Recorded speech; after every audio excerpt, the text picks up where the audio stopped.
दोस्तों good morning. आज अपन फिर से ट्रांसफॉर्मर T30 टेस्ट सीरीज़ 7 लेके आपके लिए आ गए हैं। मैं इंजीनियर PC सर घोसराणा आपका दिल से स्वागत करता हूं। दोस्तों आज का अपना टॉपिक रहेगा ट्रांसफॉर्मर के प्रकार, कोर के आधार पे और आउटपुट के आधार पे। Types of transformer according to output and types of transformer according to core. इसके अपन 30 क्वेश्चन दोस्तों आज करेंगे। पहले क्वेश्चन का रुख करते हैं दोस्तों। कोर टाइप ट्रांसफॉर्मर में दो ऊर्ध्वाधर मेंबर्स क्या कहे जाते हैं?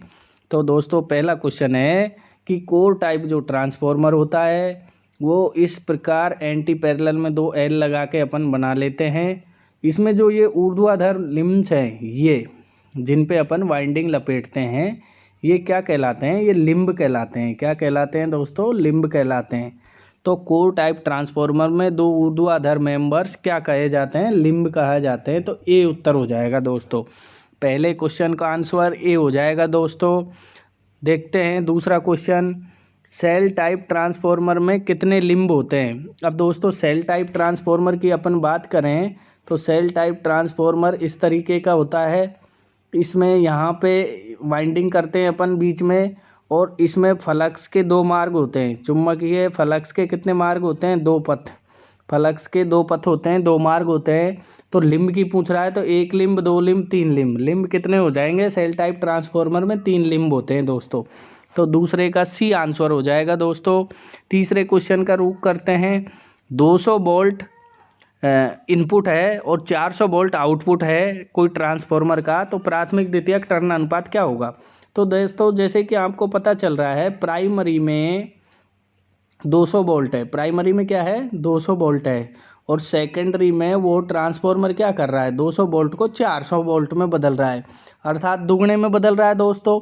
तो वो पूछ रहा है टर्न का अनुपात क्या होगा? जब वोल्टेज डबल हो रहा है तो दोस्तों टर्न का अनुपात भी क्या हो जाएगा? सेकेंडरी में ज़्यादा टर्न होंगे, 2 गुना ज़्यादा टर्न होंगे प्राइमरी से, तो टर्न का अनुपात 1:2 हो जाएगा। सेकेंडरी में प्राइमरी के दुगनी टर्न होंगी। कितनी टर्न होंगी? दुगनी टर्न होंगी, तो 1:2। तीसरे क्वेश्चन का आंसर ए हो जाएगा दोस्तों। अपन चौथे क्वेश्चन की बात करें। सेल टाइप ट्रांसफॉर्मर में चुंबकीय पथों की संख्या होती है दोस्तों। तो अभी अपन ने ये डिस्कस किया था, ये अपना सेल टाइप ट्रांसफॉर्मर इस प्रकार का होता है, और इसमें चुंबकीय यहाँ पे इसमें वाइंडिंग करते हैं अपन, और बाहर से देखने पर इसमें क्या नज़र आती है? कोर। ये पहचानने का तरीका है, बाहर से देखते हैं तो कोर नज़र आती है, तो वो सेल टाइप ट्रांसफॉर्मर है। 90% ट्रांसफॉर्मर सेल टाइप ट्रांसफॉर्मर ही अपन यूज करते हैं। अब इसमें चुंबकीय पथ की पूछ रहा है दोस्तों। तो चुंबकीय पथ के दो रास्ते हैं, एक तो इधर और एक इधर। तो एक तो φ2 हो जाएगा एक रास्ता, एक φ1। तो फ्लक्स या चुंबकीय पथ के कितने रास्ते होते हैं? 2 होते हैं दोस्तों। तो 4 क्वेश्चन का आंसर बी हो जाएगा दोस्तों। 5 क्वेश्चन की बात करते हैं। एक स्टेप अप ट्रांसफॉर्मर में मोड़ों या टर्न्स का अनुपात होता है। अब दोस्तों ये स्टेप अप ट्रांसफॉर्मर की पूछ रहा है, तो स्टेप अप ट्रांसफॉर्मर में मोड़ों मानी टर्न्स। मोड़ों का मतलब होता है दोस्तों टर्न्स। तो एक स्टेप अप ट्रांसफॉर्मर में टर्न्स या मोड़ों का अनुपात क्या होता है? अर्थात ये N1:N2 पूछना चाह रहा है दोस्तों। N1:N2 मोड़ों या टर्न का अनुपात क्या होता है? तो आपको पता है जब ट्रांसफॉर्मर स्टेप अप है तो स्टेप अप ट्रांसफॉर्मर की मैंने शर्त बताई थी, N2 बड़ा होगा किससे? N1 से। सेकेंडरी में घेरे ज़्यादा होंगे क्योंकि वो सेकेंडरी में वोल्टेज का मान बढ़ा रहा है। और दोस्तों जब इसका अनुपात निकालेंगे K, तो K बराबर N2/N1, तो ये हमेशा क्या होगा? N2 बड़ा होगा, N1 छोटा होगा, तो बड़े में छोटे के भाग देंगे तो K क्या आएगा? 1 से बड़ा। तो स्टेप अप में K का मान क्या होता है दोस्तों? 1 से बड़ा होता है। तो 5 क्वेश्चन का आंसर डी हो जाएगा। मोड़ों या टर्न्स का अनुपात 1 से अधिक होगा। वे वोल्टेज का अनुपात पूछता तो भी 1 से अधिक होता है, K का मान भी 1 से अधिक होता है स्टेप अप ट्रांसफॉर्मर के लिए दोस्तों। 6 क्वेश्चन की बात करें। कोर टाइप ट्रांसफॉर्मर में लिम्ब की संख्या होती है दोस्तों। अब ये कोर टाइप ट्रांसफॉर्मर की बात कर रहा है, तो दोस्तों ये कोर टाइप ट्रांसफॉर्मर है। इसमें लिम्ब कितने होते हैं? 2 होते हैं, एक लिम्ब और 2 लिम्ब, एक प्राइमरी साइड एक सेकेंडरी साइड। तो इसमें लिम्ब की संख्या कितनी होती है? कोर टाइप में 2 होती है दोस्तों। 6 का आंसर ये हो जाएगा दोस्तों। 7 की बात करें। निम्न में से किस ट्रांसफॉर्मर का ट्रांसफॉर्मेशन रेशो K 1 से अधिक होता है? अब मैंने आपको अभी बताया था K का मान 1 से अधिक होता है स्टेप अप के लिए। किसके लिए होता है? स्टेप अप के लिए, और 1 से कम के का मान होता है स्टेप डाउन के लिए, तो इसमें स्टेप अप आ जाएगा। के का मान 1 से अधिक होता है तो क्या आ जाएगा, स्टेप अप आ जाएगा दोस्तों। 8 क्वेश्चन की बात करें, स्टेप डाउन ट्रांसफॉर्मर के लिए के का मान होता है, तो स्टेप डाउन ट्रांसफॉर्मर के लिए के का मान 1 से छोटा होता है। क्या होता है, 1 से छोटा होता है, 1 से छोटा होता है। तो छोटा का जो सिंबल है दोस्तों, छोटे का सिंबल ये होता है, तो इसमें सी आंसर हो जाएगा। क्या हो जाएगा, स्टेप डाउन ट्रांसफॉर्मर के लिए के का मान 1 से छोटा होता है, तो इसमें सी आंसर आ जाएगा 8 में दोस्तों। 9 क्वेश्चन की बात करें दोस्तों, वह ट्रांसफॉर्मर जिसके प्राइमरी सेकेंडरी में समान टर्न होते हैं। तो दोस्तों ये मैंने बताया था कि वह कौन सा ट्रांसफॉर्मर है जिसके प्राइमरी सेकेंडरी में समान टर्न होते हैं, वोल्टेज भी समान होता है, N1 बराबर N2 होता है, या EP बराबर ES होता है दोस्तों, वह कौन सा ट्रांसफॉर्मर होता है। तो ये आइसोलेशन ट्रांसफॉर्मर होता है दोस्तों, जिसमें प्राइमरी व सेकेंडरी में समान टर्न होते हैं और वोल्टेज भी समान होते हैं। तो 90 का आंसर सी हो जाएगा दोस्तों। 10 क्वेश्चन की बात करें दोस्तों, ट्रांसफॉर्मर जिसमें फ्लक्स या चुंबकीय पथों की संख्या 1 होती है। वह ट्रांसफॉर्मर जिसमें फ्लक्स या चुंबकीय पथों की संख्या क्या होती है, 1 होती है। तो वह कौन सा ट्रांसफॉर्मर होता है दोस्तों, ये मैंने आपको बताया था, कोर होता है। कोर टाइप में लिंब तो 2 होते हैं दोस्तों, इसमें लिंब 2 होते हैं, और चुंबकीय पथ और फ्लक्स का मार्ग एक ही होता है, फ्लक्स का मार्ग एक ही होता है।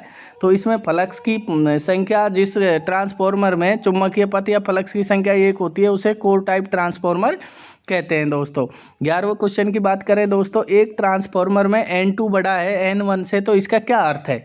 N2 बड़ा है अर्थात N2 बड़ा का मतलब है कि वोल्टेज को बढ़ा रहा है, सेकेंडरी में अधिक घेरे हैं तो वोल्टेज को बढ़ा रहा है, तो वो कौन सा है, स्टेप अप है। N2 बड़ा है N1 से, तो वो ट्रांसफॉर्मर कौन सा होगा, स्टेप अप होगा दोस्तों। 12वें क्वेश्चन की बात करें दोस्तों, यदि एक ट्रांसफॉर्मर में K 1 से छोटा है, तो इसका अर्थ है K 1 से छोटा किसके लिए होता है, आपको पता है कि 1 से छोटा होता है स्टेप डाउन ट्रांसफॉर्मर के लिए। किसके लिए होता है, स्टेप डाउन ट्रांसफॉर्मर के लिए। ये उत्तर ऑप्शन दिए हैं अपने N1 N2 में। तो स्टेप डाउन में आपको पता है प्राइमरी में टर्न अधिक होते हैं और सेकेंडरी में टर्न कम होते हैं। तो N1 बड़ा रहता है और N2 क्या रहता है, छोटा रहता है दोस्तों। तो इसमें N1 बड़ा हो जाएगा, N2 छोटा हो जाएगा, तो बी आंसर हो जाएगा दोस्तों। 12 का क्या आंसर हो जाएगा, बी। K लेस देन 1 किसके लिए है, तो इसमें जो उत्तर दिया है, घेरों की संख्या पूछी है कि जब K 1 से छोटा है तो घेरों की संख्या कैसे रहेगी, N2 में ज़्यादा रहेगी N1 में, तो N1 में ज़्यादा रहेगी दोस्तों। 12 का बी आंसर हो जाएगा दोस्तों।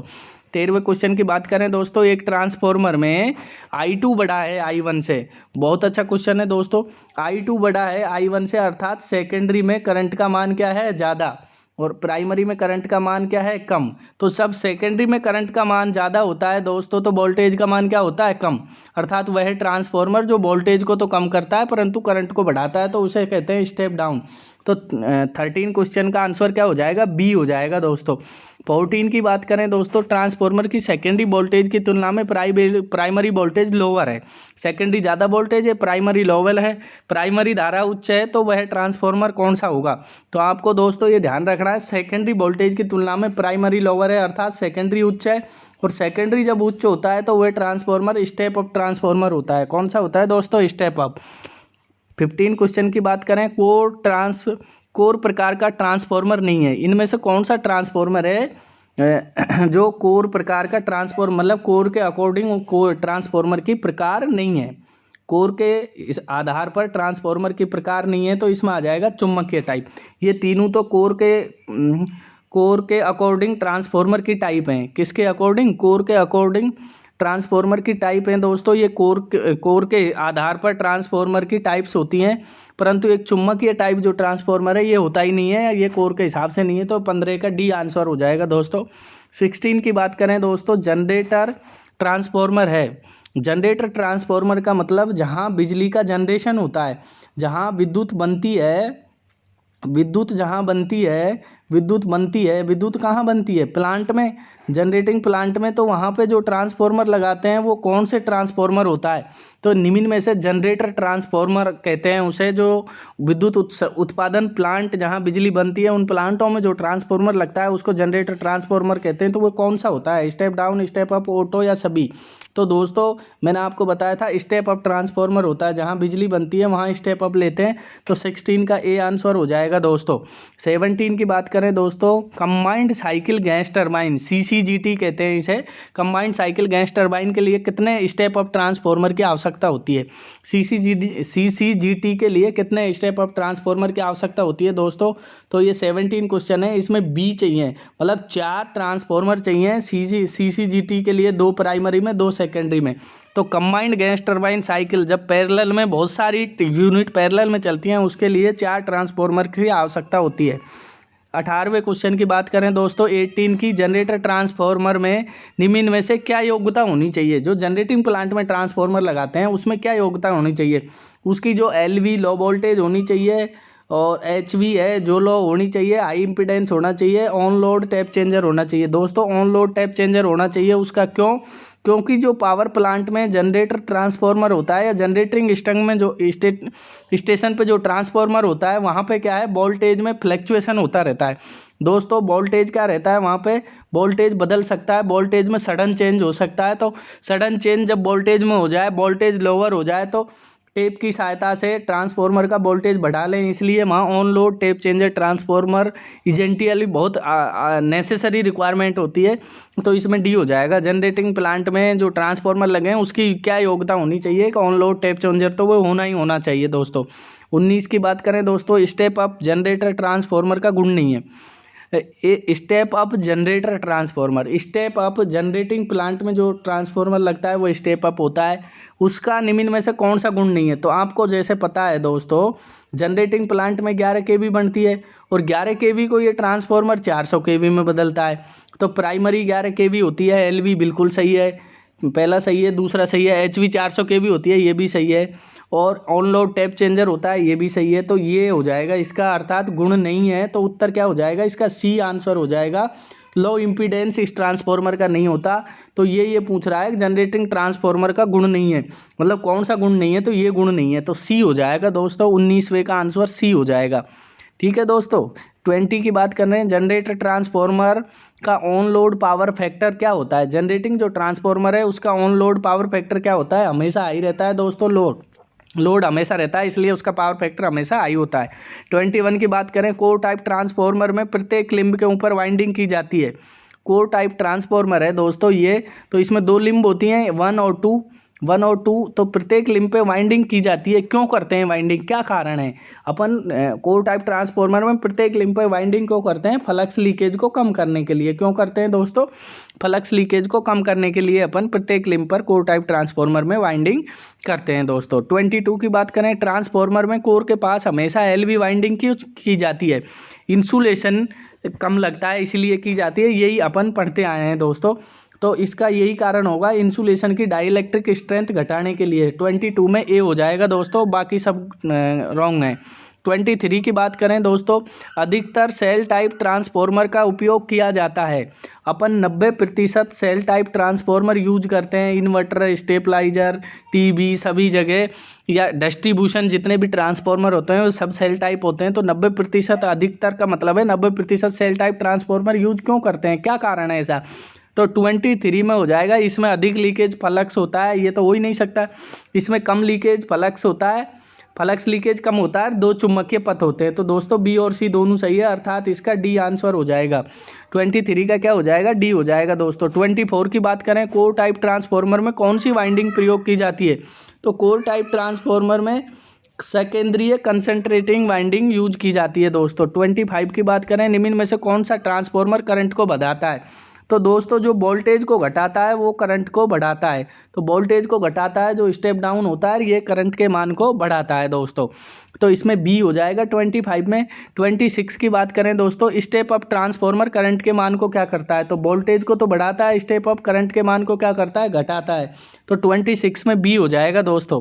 27 की बात करें दोस्तों, वह ट्रांसफॉर्मर जिसकी सेकेंडरी मोटे तार कम लपेट की बनी रहती है। तो मोटे तार कम लपेट की जिसकी सेकेंडरी वाइंडिंग बनाई जाती है वो स्टेप डाउन ट्रांसफॉर्मर होता है, क्योंकि उसमें वोल्टेज कम होता है और करंट उच्च होता है, इसलिए मोटे तार कम लपेट की बनाई जाती है। 28 की बात करें दोस्तों, वह ट्रांसफॉर्मर जिसमें चुंबकीय पथ फ्लक्स के मार्ग अनेक होते हैं। तो वो बैरी टाइप होता है दोस्तों। ये इस प्रकार से इसकी बनावट होती है, इसमें चुंबकीय फ्लक्स और इसकी कोर है जो बेलनाकार होती है। कैसी होती है? बेलनाकार या सिलेंड्रिकल होती है। और इसमें चुंबकीय फ्लक्स के अनेक मार्ग होते हैं। कितने मार्ग होते हैं? अनेक मार्ग होते हैं, इसलिए इसकी दक्षता भी सर्वोत्तम होती है दोस्तों। 29 की बात करें, सर्वाधिक दक्षता वाला ट्रांसफार्मर, तो ये बैरी टाइप ही होगा, परंतु इसका यूज नहीं करते। और बैरी से कम दक्षता सेल की होती है, कोर की बिल्कुल कम होती है ना। तो इसलिए अपन सेल यूज करते हैं। सेल की मध्यम दक्षता होती है, बैरी टाइप की बहुत ज़्यादा होती है, परंतु इसको यूज नहीं करते क्योंकि इसमें चुंबकीय पथ अनेक होते हैं, उनका इंसुलेशन करना बहुत कठिन हो जाता है इसीलिए। 30 क्वेश्चन की बात करें दोस्तों, स्टेपलाइजर इन्वर्टर में प्रयुक्त ट्रांसफार्मर है।